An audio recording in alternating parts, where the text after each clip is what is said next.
You are now listening to the District 2 Sports Podcast, available on Podbean, Spotify, Apple, and YouTube. It costs you nothing to smash that like button. Leave us a review and follow District 2 Sports on Facebook, X, and Instagram for more content and coverage. Now, sit back, relax, and enjoy the show.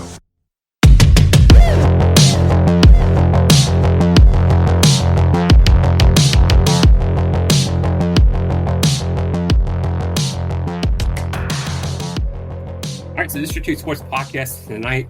We head just north of Richmond to Ashland, Virginia. He just started campaign number 11, your 2022 national champion coach, and just led the Yellow Jackets to their 7th consecutive outright ODAC regular season championship. It's Josh Merkel, head coach of the Randolph-Macon Yellow Jackets. Coach, welcome to the show again. Thanks for having me back on the show. Excited to be here with you guys. I hope I got the stats right. I think it has to be 7. Is it 7 straight years of the ODAC regular season championships? Oh goodness! Don't make me fact check it. All I know is it's a bad feeling when you win the league and you're not either winning the ODAC championship tournament or playing in it. So yeah, when I hear that, I'm just like, I'm thinking about the games that we lost. So don't even worry about the fact check.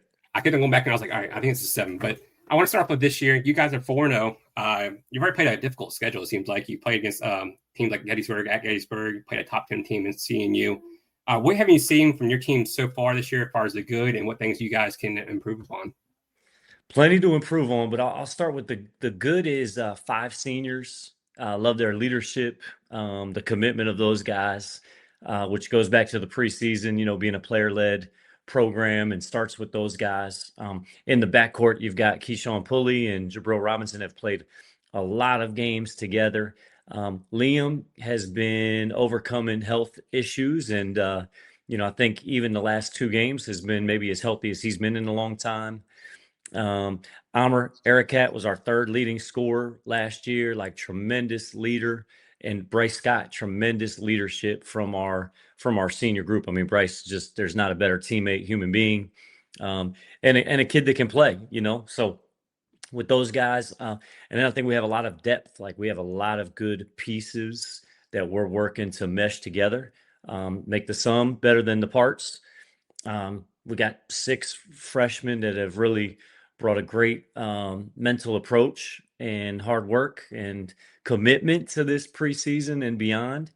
And I think we've got the depth and we've got some versatility of pieces. And then what to work on, man, that's a long list, but building chemistry, building our defense, not where we want to be. No team is at this point, but all of that, whether it's ball screen D, post D, covering for each other, doing a better job on closeouts and guarding the ball. And then offensively, just being a little tighter with our actions or our early offense and flowing into concepts, working so that the ball doesn't stick. Probably a few early things that we need to work on. Coach, it's maybe a little bit of a joke, but not really. But last 2 years, you guys started off 1-2. This year, you guys are starting off 4-0. Was there any difference or anything you did different to start the season off this year, or in the off season maybe? Goodness, we didn't want to start 1-2 or even 3-3 last year. But growth happens in the extremes. I will say, when we're staring at, you lose a couple more games and you might not make the tournament at all. Forget about making a deep run. There's a focus, maybe an intensity and urgency that comes with that I want to, compliment our guys. We'd rather not try to, start that way. And then, so I don't know. I think having older guys, certainly, that many seniors last year, we had 2. And, this year having those guys. Now, we could easily be 2-2. I mean, I think that those games with Gettysburg and CNU could have gone either way. So it's nice to come out on top and maybe make 1 or 2 more plays than the other team. But it's humbling, man. That's what sports is about. It's not, last year's trophies don't win you the next day's game. And whatever we did last year, whether it was good or bad for that matter, isn't going to carry us to today. So it's just about stacking days, as all coaches will tell you, but also, the guys really, actually doing it, and minimizing the bad days. You're not going to always be perfect, but I think our guys collectively, I can look back at my notes and, man, we had a rough practice here and the urgency. I'm not saying we've had all of them perfect, but at least in the last 10 days or so, starting to trend up with our practices. And we've been telling guys, you better be a guy on the rise. Forget about everything else, but be a guy on the rise. Coach, you guys haven't played, or well, I guess the last game was November 15th. You guys will play again December 3rd with the Thanksgiving break. I mean, you're coming back to two top 15 teams there at home with Hampton-Sydney first, who's a rivalry game. Then you have Randolph College there, number 13. I mean, how do you manage your teams during these breaks, and how do you keep them game ready for these upcoming games? Yeah, I mean, it's almost nice to have those teams looming on your schedule because hey, if you guys go home and do nothing but sit on your butt and eat turkey, it's not going to go well when you get back. So there's that hopefully those motivations are there, both extrinsic and intrinsic, and you want to, even in recruiting, get basketball guys that take their craft, let's say, seriously, and don't need someone standing over them. So we'll expect the guys to. Because we'll send them home Tuesday, like most people, after class. They'll go home. We'll practice Tuesday. We'll want them to lift on Wednesday on their own, enjoy their families and Thanksgiving and the food on Thursday, but get back in the weight room on Friday, get a workout on Saturday, and then guys will come back on Sunday with a 2-day prep going into Wednesday's game, and then close gaps and work on seeing what we can learn after that game, but just making it a get better week, trying not to focus on the outcome, but just how can we get better. And there's nothing better than challenging yourself against two great programs, well-coached teams, really good players. Like it's a great test for us, and that's what you go to Randolph-Macon for, or you go to a great school for. You want to be challenged. You don't want it to be easy. That's when we're going to learn the most about ourselves. And Coach, you already kind of talked about the senior leadership for this year's team, but I mean, just got to talk about that backcourt with Jabril Robinson and Keyshawn Pooley. I mean, those two guys, first team All ODAC last year.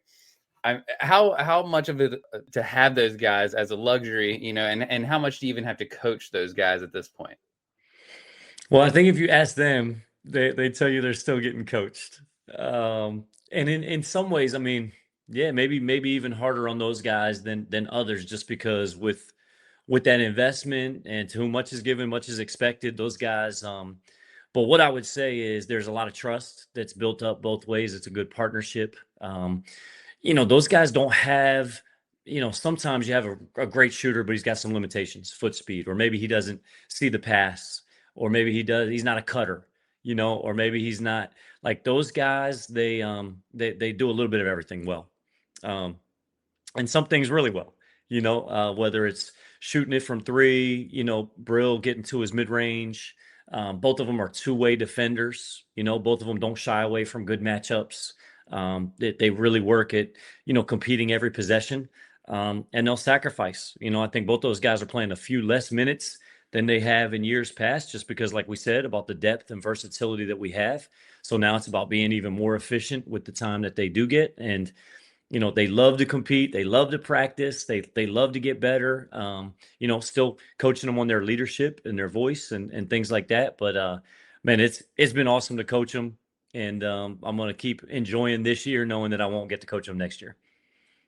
Coach, talking about the schedule a bit further, I mean, you guys are unafraid to play against talent, in the regular or in the at a conference there. We mentioned two games. You have Hampton-Sydney and Randolph College, and you have your classic there in Nashville.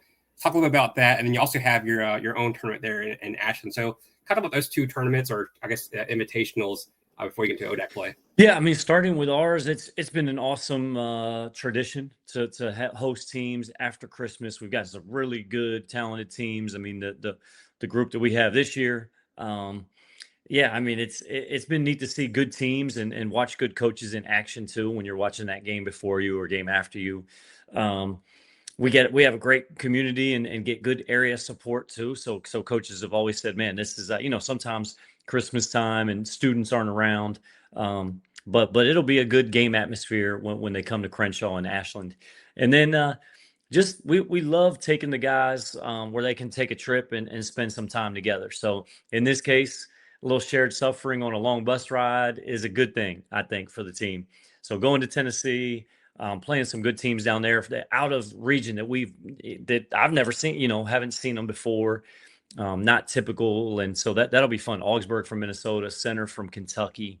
We got to get through these really good games that we have coming up before I start watching those guys. But it'll just be neat and unique, just like when we got to play. I don't know whether it was Wisconsin, Stevens Point last year, and just those conflicting styles, and maybe seeing something that's different than the ODAC will be really good for us. And Coach, we asked you a little bit last year about the ODAC in general, but this year, as far as the preseason goes, you guys are ranked number 2. Roanoke's number 10. Wesleyan was number 14. Hampton State's number 17.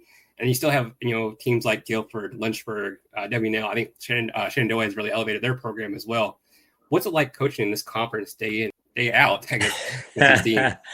I wish I could tell you I love it. I mean, I got a lot of respect for the league, and I love the league, and a lot of respect for the coaches and the job they're doing and the players they're recruiting and bringing to campus. And so it's a challenge. And I always say, like, go somewhere where you're going to be challenged. Like it's what we're all in it for. We don't want things to be easy. And then, yeah, I mean, I'm watching Guilford play Emory, and man, I think it was incredible the job that Jesse's doing in year 1. I think Shenandoah's 4-0. They're undefeated. Nick does a great job. He played for Macedo, who's a legend.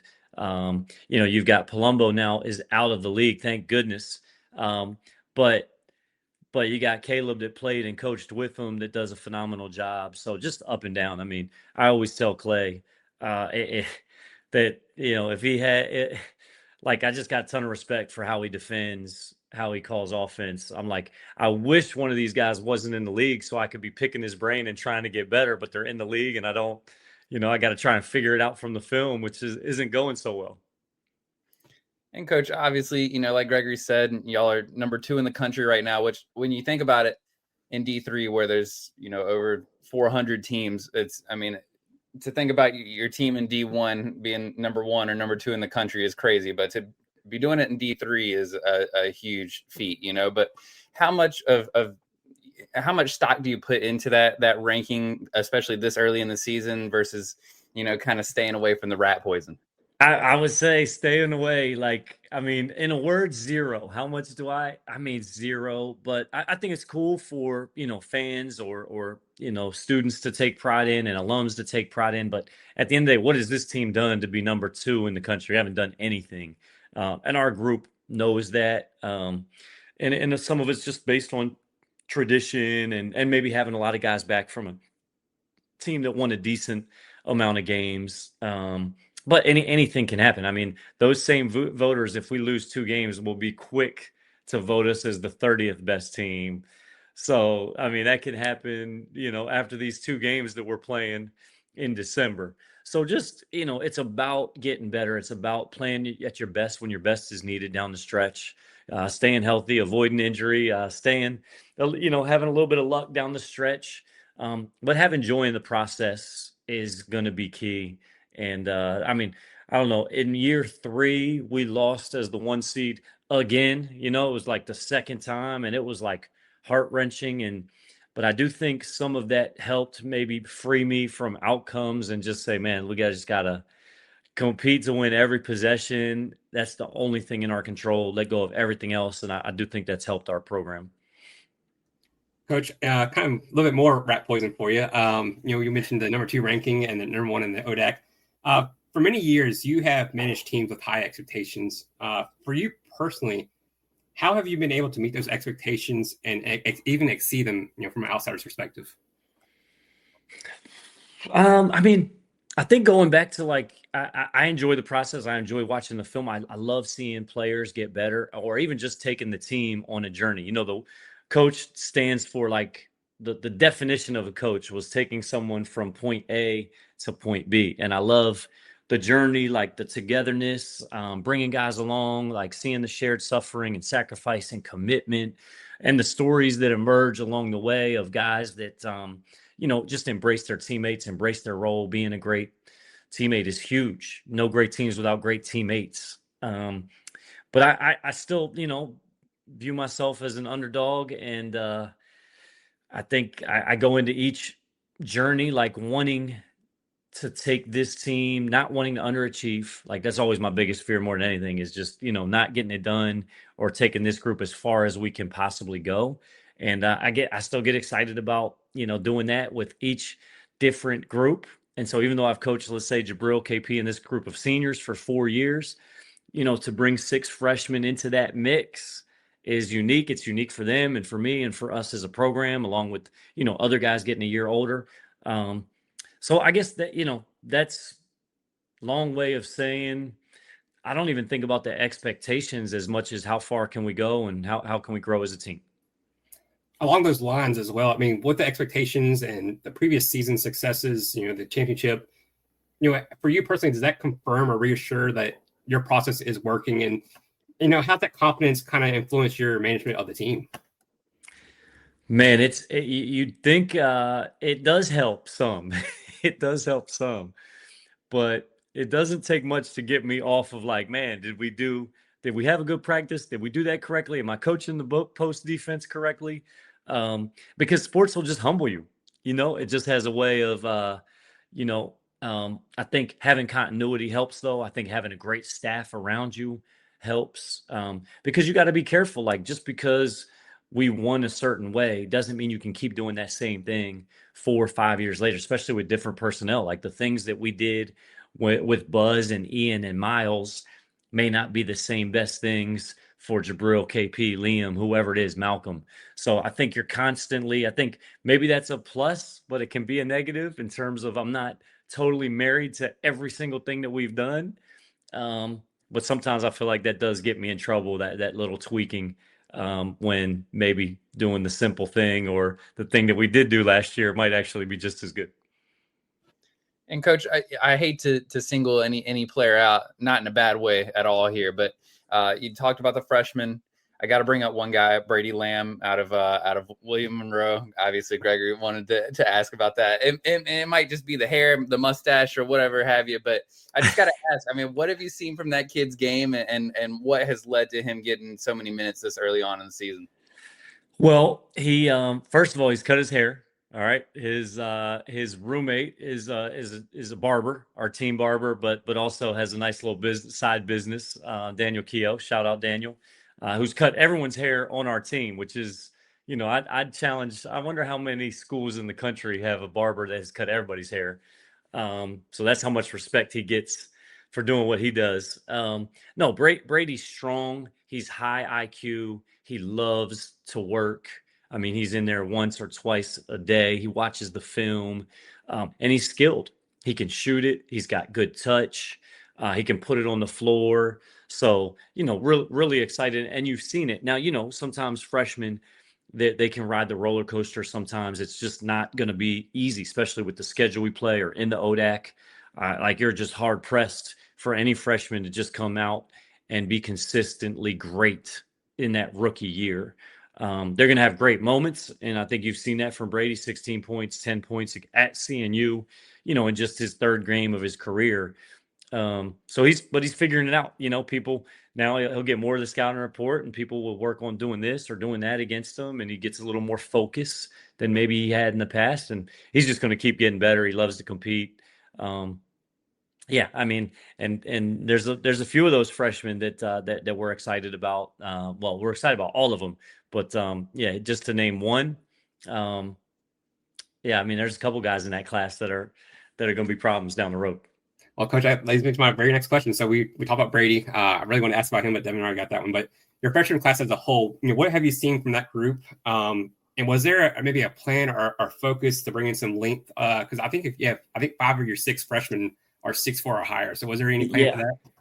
Yeah, I don't know if it was. I mean, you always want to get length as much as you can. Yeah, I think it worked out that way. I like good collective length. Like there's no maybe true huge 5-man, but collectively, like there's some good length, like you said, forwards in that group, and different styles. We got Doran from DC that's really physical and skilled. You've got the artist battle that does a lot of things well, moves well, great defender, very athletic, very active, great cutter, can shoot it.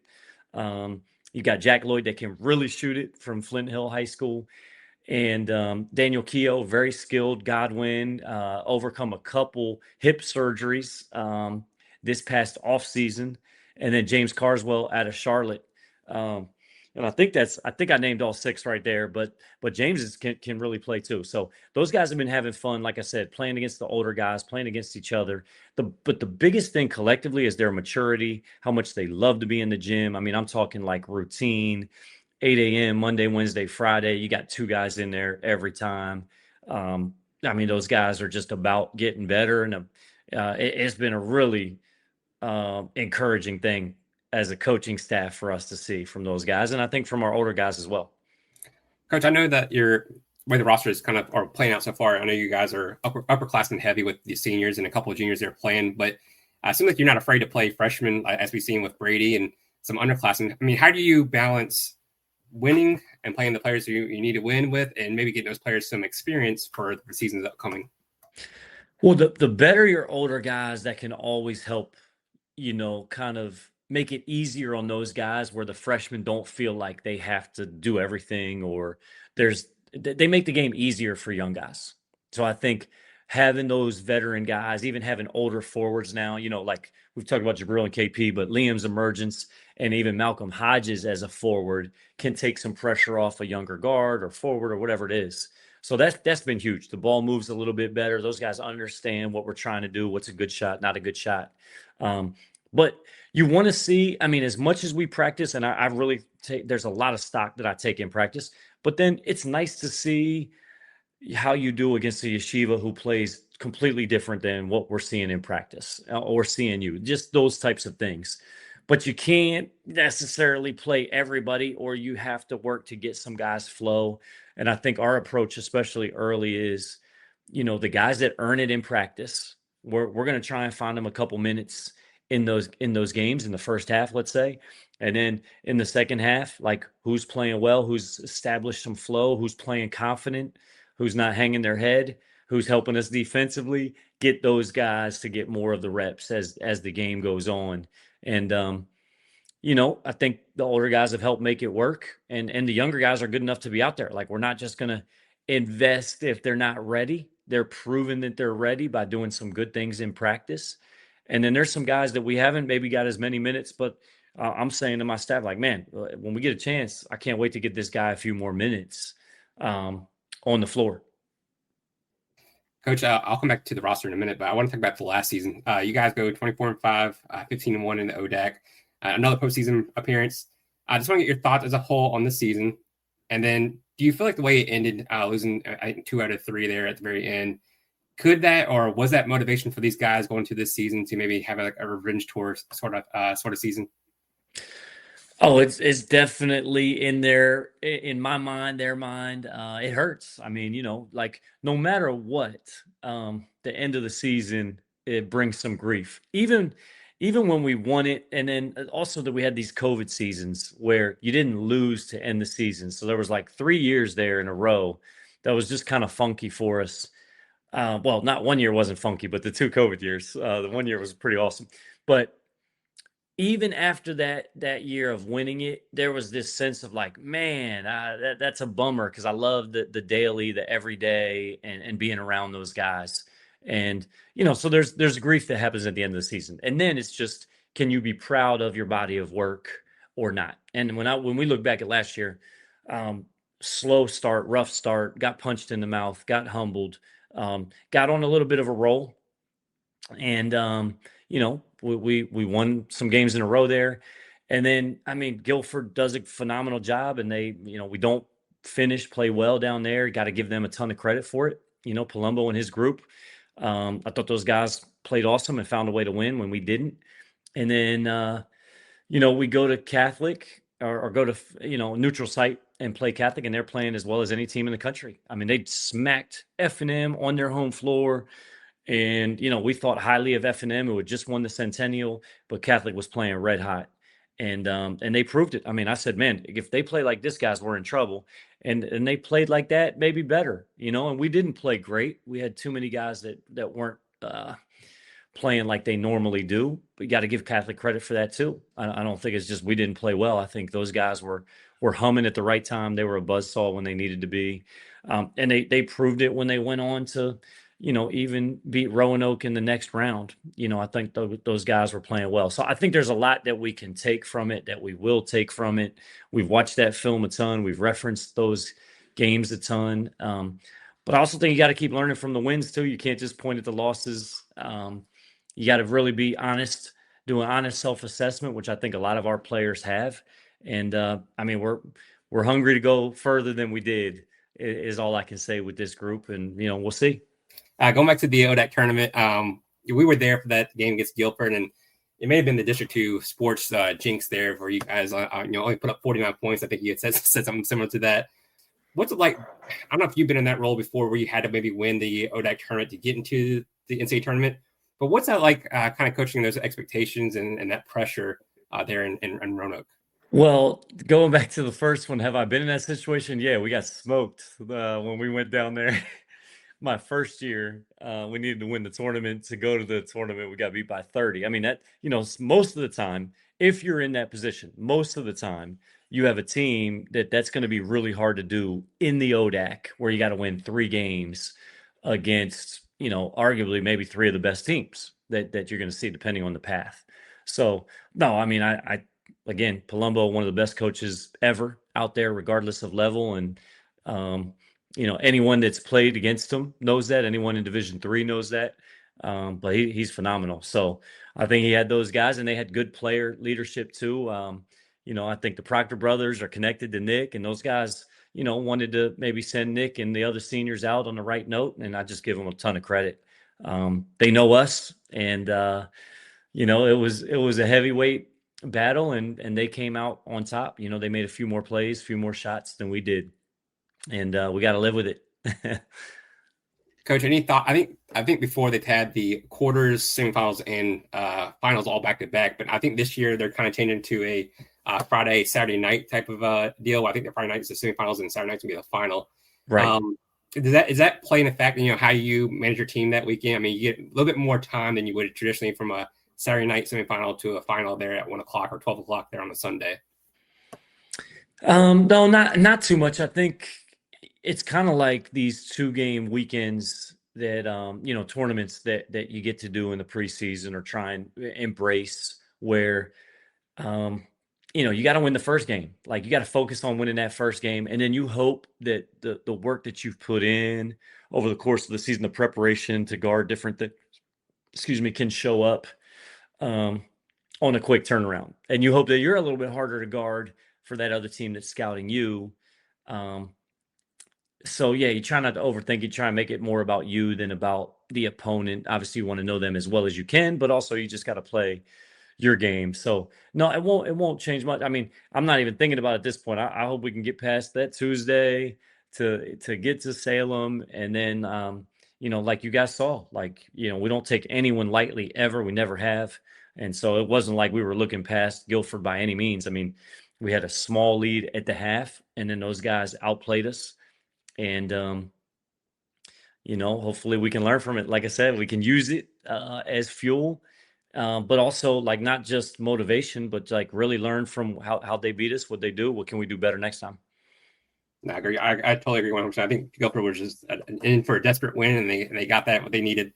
Look at this season. As far as your depth goes, I know it's early. I think every player has played a few minutes so far this season, but it looks like maybe you have maybe 11 guys or 10, 11 guys who can contribute, I think, 10 or more minutes.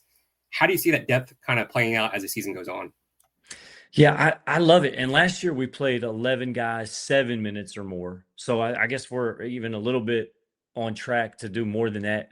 And Joe Bachman got hurt, and Joe was, going to be in one of those double digit minute guys as well. So I love it. I love the depth. I think guys can't make the excuse of wanting to get into flow. I think they've got to get it done in a few minutes span. And that's just how this team is going to have to roll moving forward. Because like I said, we've got good pieces. I think it can hold guys accountable to having the right approach, to not getting too down too. If they make a poor play, it's not like they're done, but let's make sure that we're having the right bounce back attitude, not hanging our heads, making it about the team, all those things. But then you can find maybe the right weapon, and maybe some guys are better against certain matchups too. I think it is a game of matchups, you know. And so, can we find the right ones that work in that particular game? I think we found that with, let's say, Ty at Gettysburg. Um, he was giving them some problems with how he was able to drive and just straight line drive, get to the rim, and how he rebounded as well against their bigger guys. It was a good matchup, but most teams we play, Malcolm is a good matchup. Coach, when you're coaching a team with more upperclassmen, when you're preparing, whether it's the off season or preparing for teams, upcoming games, are you able to focus more on more specific details, maybe compared to a team that's maybe younger, where you maybe trying to coach more about getting your offensive philosophy in there and make sure everything's running with the offense? Yeah, I think I hear your question. I think you have to be careful that you don't just layer on top, but it's kind of like the classroom. Like, you don't want to slow it down to make sure everybody understands everything. Like, so we kind of have used the quote, like, we want to be as simple as possible, but not so simple that, they're easy to guard. And so I've made the mistake. I've layered too many things when the team wasn't ready. And I still do it, like, I think guys know a couple actions, and, my starting point guard is like, what's that? What's eyes? I'm like, oh my gosh, how bad a job am I doing here? We're like 4 weeks in and he doesn't know. So, it just happens. You assume this stuff. It's why really good teams will expose you and make you drill back down to, like, what's important, keep it simple.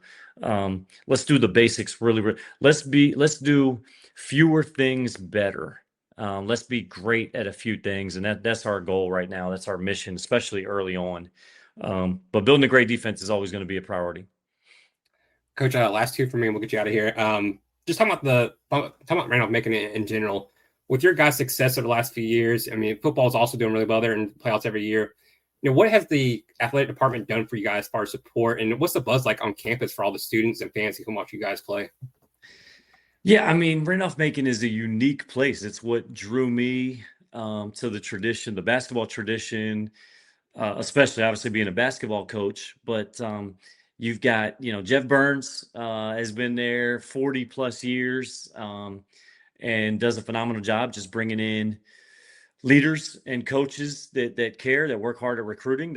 He talks a lot about hire good people and get out of the way. And then I think, Randolph-Macon is supportive of the athletes, of athletic success. Like, they want to see us do well. So having that support, like seeing other athletes do it. I had this a little bit at Salisbury too, where that lacrosse team who's winning national championships, like it's a motivator. It helps you dream big. You want to also do the same thing. But Randolph-Macon has that. I mean, I've learned from the coaches and the programs there, and I think the athletes see other athletes working really hard at their craft, and kind of lean and draw on that example. I mean, it's a perfect time, and Big G is joined us right before my last question. So if you guys anything, he's rattle him off now. So, yeah, I've got a really good question. I come to steal the show, Coach Merkel. You know that, I see, man. Look at that. Yeah. We're stealing the show. You too, buddy. I hadn't seen you since, we departed from the Civic Center. So, just a quick question, and I'll leave this as basketball related right off the get-go. Are you happy to see the new format with the semifinals being played on Friday night now, and then having a late start such as 8 p.m. on Saturday for the championship game in the ODEC tournament? I'll tell you, if we're playing in that Saturday game, then sure. I got it's out of my control, so I trust whatever they. I think it's a good model. I like what they're doing with the Tuesday, like the top 8 teams go, but those top seeds can maybe earn a home game. I think is unique and deserving for the students to do, and it's going to be really hard to win 2 games down there in Salem. But if you do, you're going to get to cut down the net, and it's going to prepare you for a run in March. All right. So I've been thinking all day, what could I ask Coach Merkel and kind of be a shocking / surprise question? So the best I could come up with was this. If Josh Merkel is not coaching college basketball, what is Josh Merkel doing? That is a great question. Man, sometimes that question scares me because it's like, man, if I get fired tomorrow, what am I gonna do? Um, but I don't know if coaching is out of the because then I'd say like high school teacher and coach, and then if that is out of the question, um, I used to say like kindergarten teacher, but those kindergartners will run you in the ground. So I would say like even first grade teacher, like or camp counselor. If I was running camps all day, and around kids helping them get better, like that might be the only other thing. I have a finance degree, but I am not that excited about the math and the numbers as I am seeing kids get better. Well, Coach, that sets up my last question here. If the Yellow Jackets are to make it back to the postseason, they have to do what this year?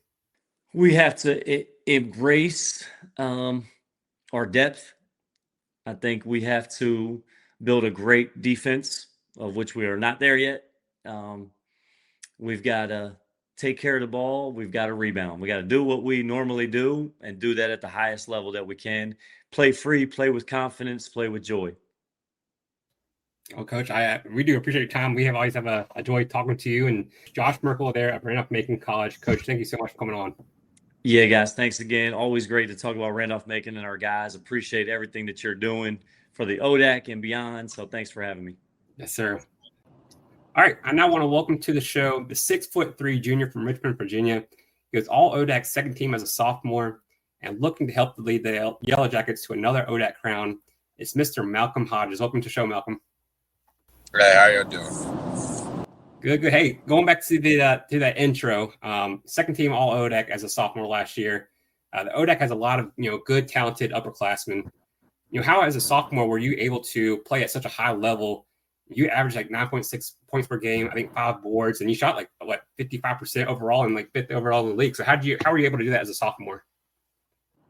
I mean, it's a lot to my teammates. Like my teammates, my coaches, they instill a lot of confidence in me. And it's like, Randolph-Macon, we have such a great program over there. And I know that like every day in practice, I'm getting tested by a ton of great players that I'm around every single day.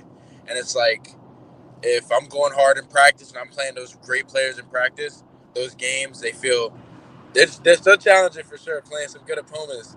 But it definitely helps me out and has me more ready for those games. So I just attribute that to my coaching staff and my teammates. I mean, they're constantly always trying to get me better and help me out. That's awesome. I like hearing that. When you have a season like that, second team all ODAC, how does that motivate you? On the off season, is it pushing you to up your game to maybe make first team next year as a junior or maybe as a senior, or do you even pay attention to the accolades? I mean, the accolades are nice when you have to prove yourself every single day. So yes, I made second team all ODAC, but that doesn't mean much after that. Like, okay, I can be happy for myself. I can enjoy it. My teammates will celebrate me. My family will celebrate me. But after that, I mean, that's gone. Like, at this point in time, nobody cares about if I made second team all ODAC last year. They're wondering what I'm doing this year and what our team is doing this year. So I think it's just it's nice and it's a nice goal to set.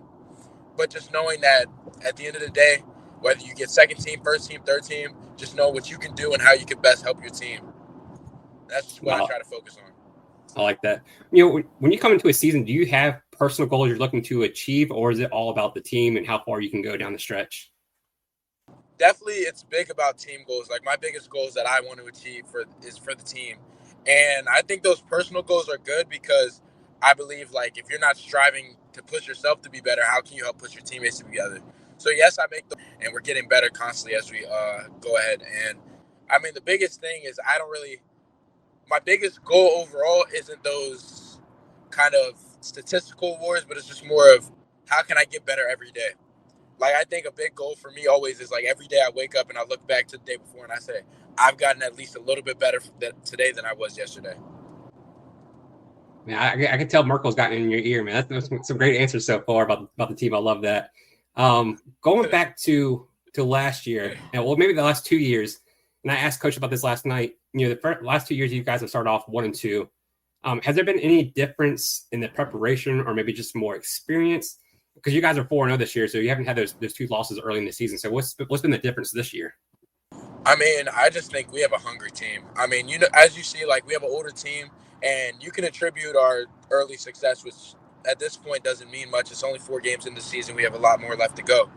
But you can attribute that early success to us having, I think it's 5 seniors, 3 juniors, 3 sophomores, and then a good class of freshmen coming in.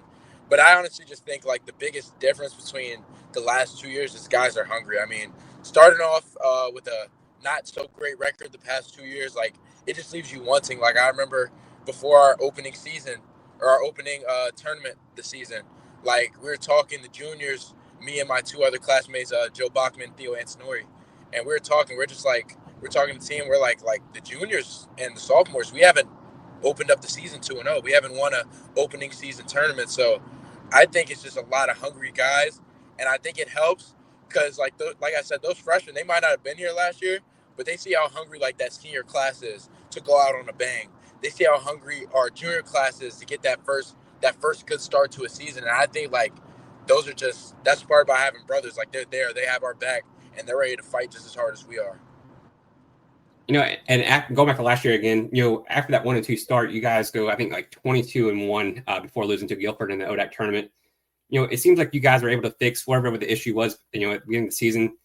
When you're going through that type of stretch, what's that experience like with, for you and just the guys in the locker room and the buzz in there? I mean, it's definitely fun, going that long without losing a game. It's fun, but it's also a good learning experience. And it's just going through that with your guys. Like, it's like you have the highs, you have the lows with your guys, and just having those highs and keep going. Like, it's just like it has the season feeling like we're flying. Like, the season went by fast, honestly. But it's definitely fun. And I think one thing that definitely helped with that is we always attribute ourselves on being like a second half team. So it's like second half of the season, we started off rough. How are we going to respond? How are we going to get better? And I think it's constantly, like, even though we are winning, there's just so much more to improve on. And it's just constantly getting better, constantly finding ways to get better, to push each other and to reach our limits and take those steps every single day. Are you a superstitious guy at all when you're going through those kind of type of winning streaks? Like, hey, I got to do this the same way I did this, the other day, and keep it going, or you don't care at all? I wouldn't say I'm crazy superstitious, honestly, but I will say I did get to a point where I'll get to a point in seasons, and it's like I just have one pregame song. I'm like, I got to listen to this song every single game. Like, it's got to be the last song that plays in my headphones before the game starts, and that just always kind of would get me right. That would get me ready. When you guys have that type of win streak, I mean, you kind of talked about this a little bit already. Does Merkel keep you guys kind of focused at, like, hey, you guys are rolling. Hey, we don't really need to do this anymore. Or we don't need to do that, or focus on that. Does he get in your ear or in your head saying, hey, we got to nail this down and keep it going for the rest of the season? I think the thing I love about Coach Merkel as a coach is he's always finding something to get better at. Like, he says there's good losses, there's bad losses, there's bad wins, there's good wins. And I think no matter what, like, whether we have our greatest win, the thing I love is he's always coaching guys. Like, I'll go in for some clips to watch some film, and I think I have a good game, and he has about maybe 5 or 6 clips for me, and he's telling me what I could do better. And I'm just sitting there being attentive, and it helps having coachable guys.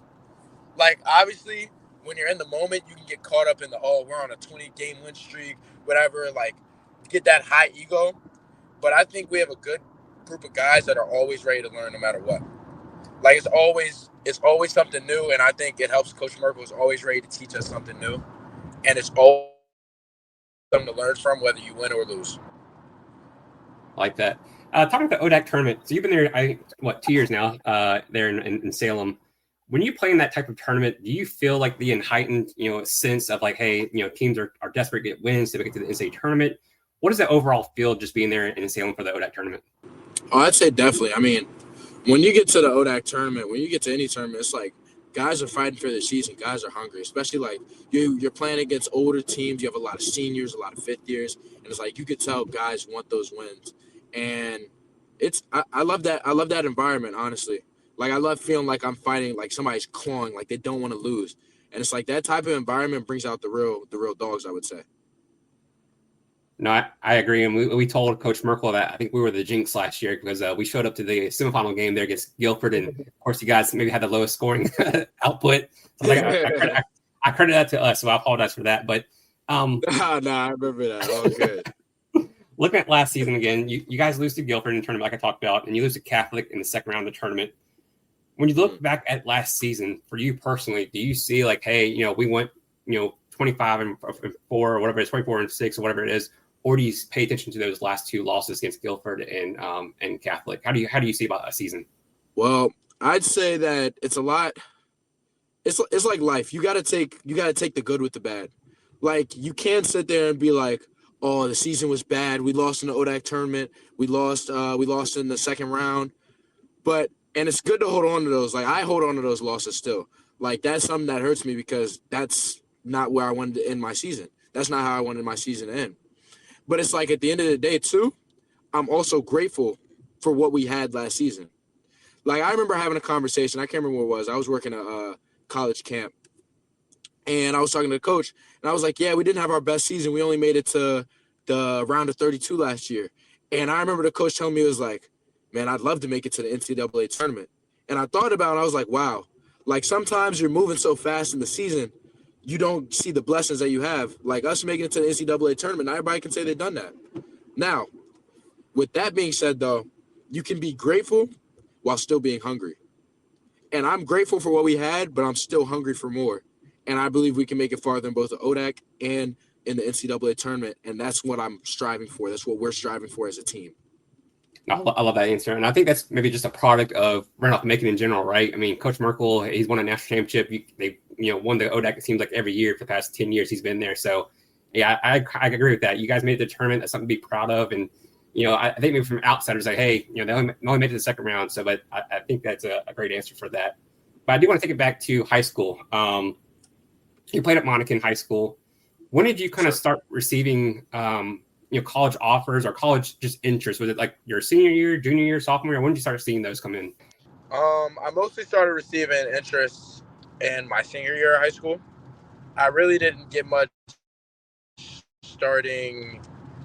I mean, I didn't play varsity basketball until my junior year. And then I played AAU going summer from junior year going to senior year. And that's kind of where I started to take off and do well.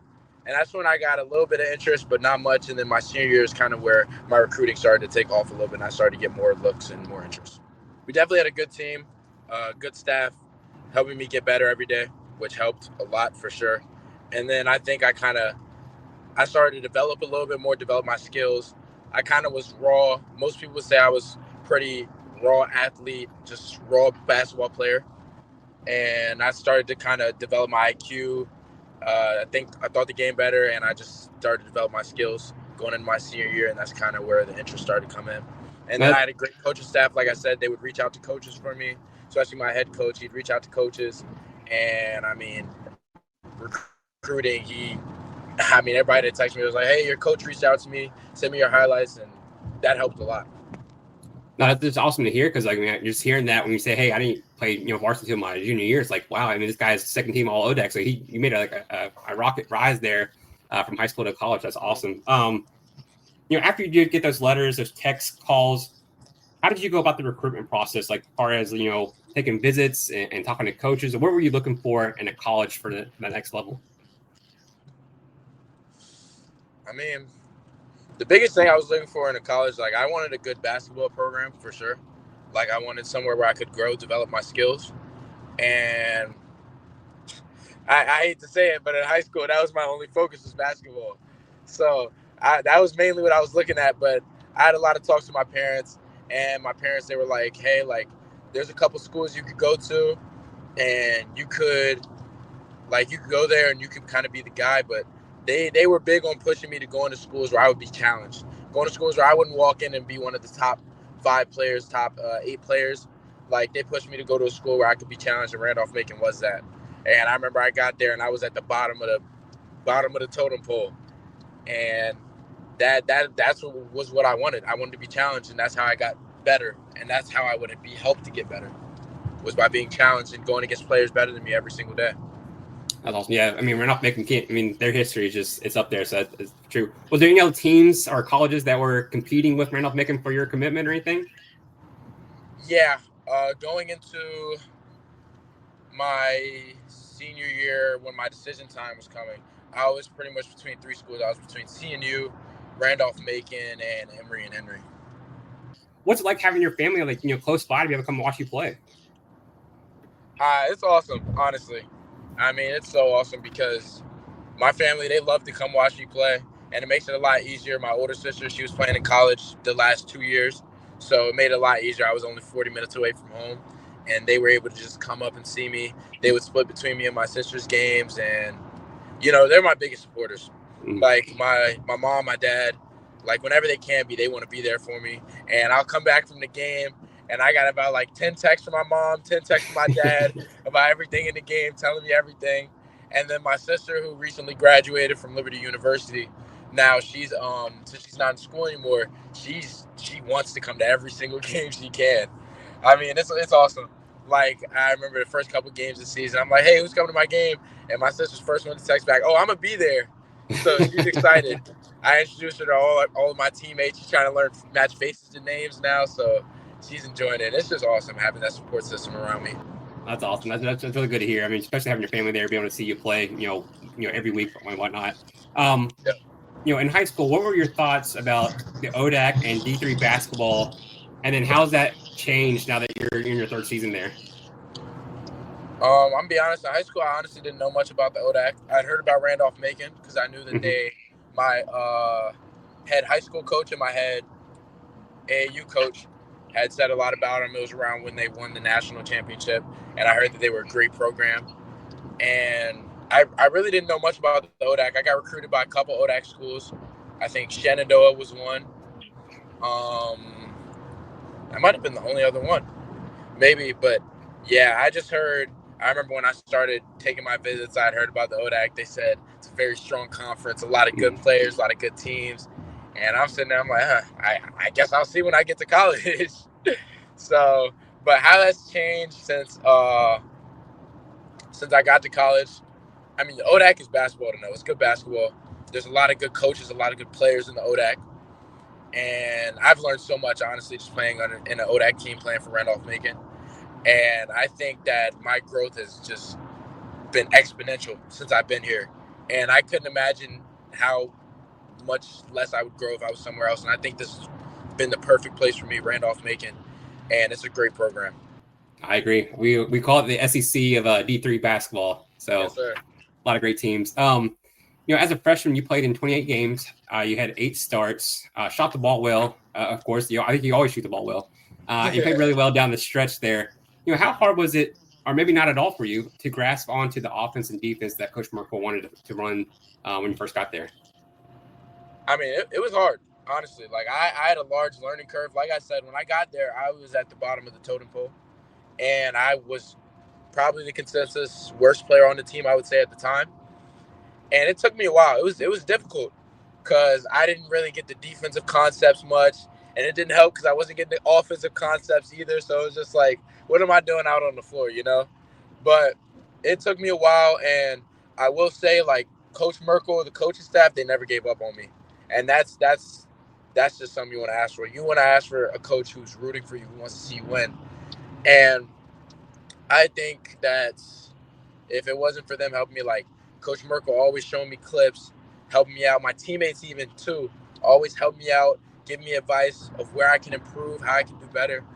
And it's like from then I just slowly started to climb the ranks. And I'd say like my teammates, great support system, coaching staff, great support system.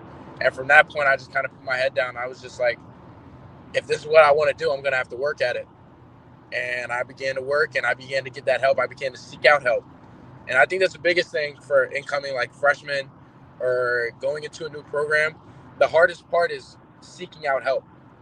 Like, especially in the situation when you're playing a sport at this age, college, you don't want to ask for help. You're like, I'll do it myself. But I think the biggest thing is just like, you can't do it yourself. You can't. And I realized that, and I started to reach out to that support system that was there, that was built around me, that was built for me to succeed. And from them, the growth was just on the uphill. I want to ask you about your first 2 years there. You shot, I think, 56% your first year and then 55% last year. What is it about when you have the ball in your hands? Are you taking good shots, or what's the focus out there? I say I have great teammates, honestly. I mean, I got 2 all-conference, all-state, all-American guards on my team. I got great shooters. Coach has a great offense that's designed around spacing, and hey, I mean, when I got some shooters that people don't want to help off of, it makes my job a lot easier to score. So I have some great teammates, and I have a coach that's input a great offense, implement great spacing for us, and that just helps me. I mean, that helps me a lot. That's a great lead into my next question. So you already kind of answered it a little bit. So I said you play with 2 first-team All-America or All-ODAC players in Robinson and Pulley. How fun is it for you to be able to take advantage of the defense when they're maybe over-helping or too focused on those 2? And you kind of answered already, but yeah, just a little bit more about that. I mean, it makes my job a lot easier. Like, it makes my reads a lot easier. It helps me get others involved too a lot easier. I mean, teams are going to work to take them away, especially as we go on. Like, they're 2 great guards, and I will say that, like, they're great guards. I mean, only collegiate guards I've played with, but I can tell you they're special for sure. And it like I said, it makes my reads a lot easier. It helps the spacing. We have a lot of space, and just figuring out how to kind of get everyone else involved, and we're still doing that. And I mean, they also put me in great positions to score. Like, when I do get them the ball, I'm setting them a good screen, and I know if I'm open, they'll find me. And that's a lot of my teammates too, not even just them two. That's all of my teammates. Like, we have a very unselfish team, and I always praise our team for that. Like, if you're open, the ball will find you. Mm-hmm. And I think that just helps me get in the right position. Like, I don't shoot this good percentage without my teammates, without any of my guards or even my other bigs getting me the ball in my spots or when I'm open and getting me those easy ones.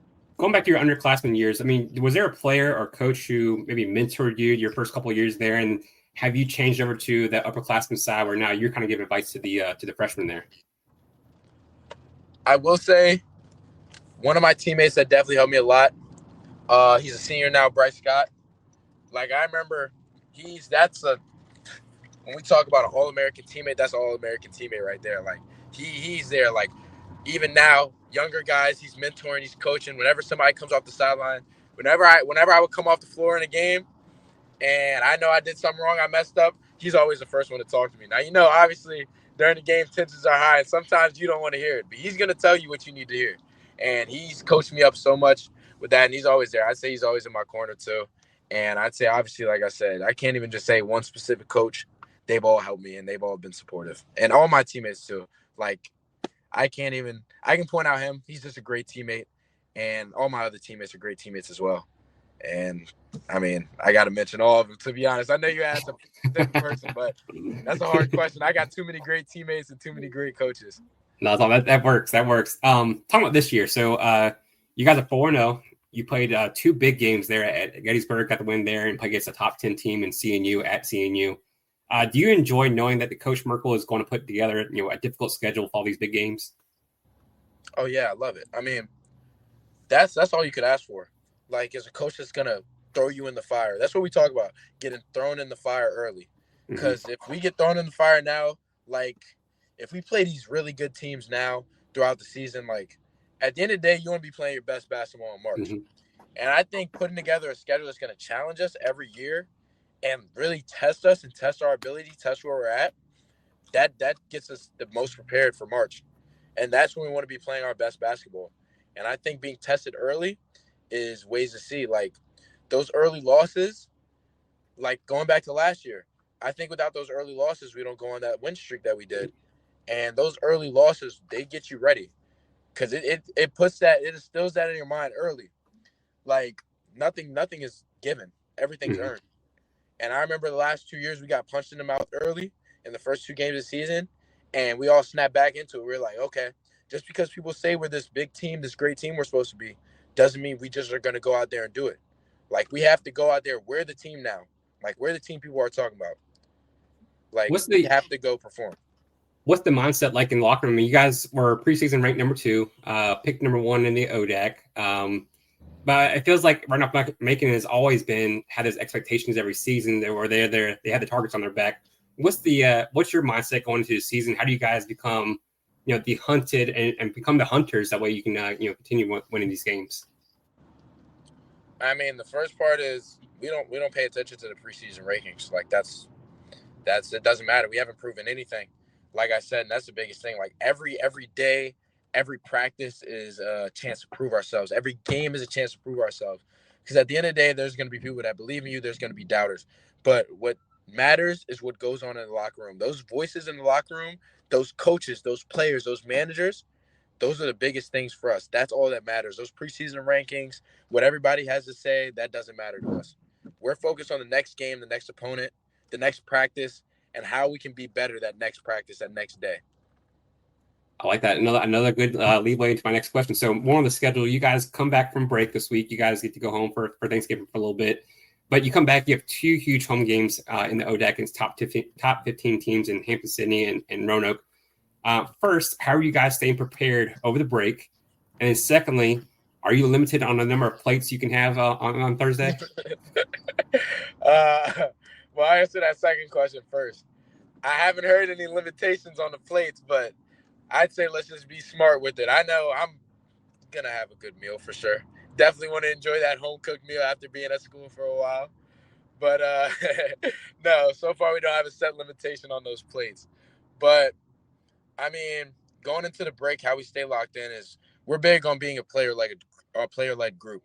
Like, I think we can all trust each other that we're going home and we're going to do what we're supposed to. We're going to do our lifts we need to do, and we can trust everybody's going to get in the gym. And it's like we trust that everyone going back will come back better than when they left. And that's just big on being player-led, having that trust between teammates, because we all know, and we're going to be checking up on guys, and we're just going to make sure that everyone is ready because, I mean, we have a chip on our shoulder, and that's how we play all the time. That's how we want to play all the time, is with the chip on our shoulder. I love it. I just thought about this question too. Since we're talking about Thanksgiving, what's the favorite side for Thanksgiving? Favorite side? That's a tough question. I think it's a 2-way tie between mac and cheese and the candy yams. Oh, nice. Okay, I like that. Do you have a favorite one? You have green bean casserole, anything like that? No. Nah. I actually haven't had a green bean casserole before. Oh, really? You tried that? It's pretty good. Is it good? No. Mac and cheese has to be good, though. I mean, if you have Thanksgiving, you have to have good mac and cheese. None of that box stuff. None of that, easy mac, whatever, everything like that. It's got to be that cooked stuff. So I like that. Yeah, it's good. It's just I'm lactose intolerant, so no. Yeah, Oh, it be hurting a little bit after, but it's worth it for sure. You may not have any limitations on the number of plates you can have, but limit yourself on the mac and cheese when you get in there. Yeah, hey, I have to do that every year. Trust me. My last one here before we get to rapid fire here. We've heard about the ODAC, how it's a tough physical league. We saw it in Salem when we were there for the tournament. How are you keeping your body fresh, night in and night out in that league? The biggest thing is we have a great medical staff, a great physical therapy staff, and we're constantly going into them. Like after games, everyone's required to go in. We have good lifts that help recover our body and help strengthen our body, help get us feeling nice and good. And then practices are scheduled, and they're tailored great to keep our bodies fresh going into games, but still just the right amount that we're getting everything we need to out of practice. So it's just a combination of everything, honestly. And then just drinking your water. That's the most important one, drinking your water. And just eating the right foods. All right. We talked about this before we got on here, the rapid fire. So I'm going to give you some 10 either or questions. So I'll give you this or that, and you kind of give me what first thing comes to your mind, okay? Okay. And we're keeping a list of this. I'm gonna keep a list off the whole season. Compare everyone's answers. We'll put it out at the end of the interview, so we can compare everything. Okay. All right. First one here: buzzer beater or blowout win? For me personally. Yep. For you. Buzzer beater. Oh, really? That's the second one we've had. I'd rather have the blowout win, just kind of take it easy for the night, just not have any worries. But you like the anxiety there at the end. Yeah. Yeah. Awesome. Conditioning weight room day or film room day? Ooh, film room day. Really? Okay. I have to say, I mean, who wants to do conditioning and run up and down the court, especially after Thanksgiving? I mean, that's gonna be tough. Film room day. pull-up jumper or drive to the rim? Drive to the rim. Okay. That's probably why your shooting percentage is so high, right? I mean, you're driving to the rim, not pulling up from outside, shooting those things. Yeah. Definitely play a lot around the rim. Helps There you out go. for sure. Man-to-man or zone defense? Man to man. Okay, Sure. I like that. All right, this one's been all over the place, and I'm kind of shocked to hear some of the answers. Powerade or Gatorade? That's a hard one. Man. I say Gatorade, but it depends on the flavor. If it's blue, I need Powerade, but I'll go Gatorade overall. I don't know what it is. I feel like, I mean, I'm 34. I feel like when I was in high school, everyone loved Gatorade. And it was like, oh, Powerade, that's cheap, that's nasty, whatever. But I feel like they made a comeback, and everyone's choosing Powerade these days. Hey, that's not wrong. That blue Powerade is something special. I love that. Trash talker or let your game do the talking? Let my game do the talking. Okay. But yeah, let my game do the talking. If something needs to be said, you'll say it, though. Yeah. If something needs to be said, I'll say it for sure. I like that. Ankle breaker crossover or post or dunk? Post or dunk. There we go. Definitely. All right, so we're asking every player this, and this is more of a humility type of question here, okay? Mm. Would you rather be dunked on or have your shot blocked into the stands? Shot blocking to the stands, definitely. I think I feel like we can get back after that. But dunked on, I don't know. if you get dunked on, it's all over social media, then you get your face. Yeah, I got you. So might get viral on TikTok the next day. Agreed. I agree with you there. Pre-game meal. Pre-game meal. I like what we got going on, Jersey Mike's. Okay. All right. Which bread are you getting? You getting the rosemary and you can't have the cheese, right? That's your lactose. I'm sorry. Yeah, I get the white bread. Well, when I say I'm lactose intolerant, I don't listen to it much. I just deal with the consequences when they come. Are you getting it Mike's way? Nah. Oh man, no, not Mike's Not way. Mike's Okay. way. Not Mike's way. I got That's you. too much going on. I'm not an onion or a tomato guy. I got you. Understood. And then last one here. This is open for interpretation, like the last one here. Pre-game music. Pre-game music. I mean, I'll say a couple artists. I like Lil Baby for sure. Lil Okay. Durk. Without looking at my playlist, what else? Lil Baby, Lil Durk. I mean, let's be honest. Lil Baby is a pre-game essential. Everyone has Lil Baby in their pre-game playlist. The number one Drake. answer Drake. Okay, Drake. Okay, I'm gonna put that down. Yeah. The number one answer we've had last year we had was NBA YoungBoy. Oh yeah, for sure. Definitely. There we go. Okay, making sure Definitely. Every time I say that, I was like, man, how many people listen to NBA? He must have a billion records or something like that. I don't know what's going on here. He does. He has a ton of songs. That's awesome. Well, Malcolm, I appreciate your time, man. I know it's we're trying to do this thing where we kind of get these get your players out there, get some notoriety. I mean, you're doing it with your game, but anything we can do to help you out, we want to do that. So you heard it here from Mr. Malcolm Hodges there at Randolph-Macon. Thank you, Malcolm. Thank you.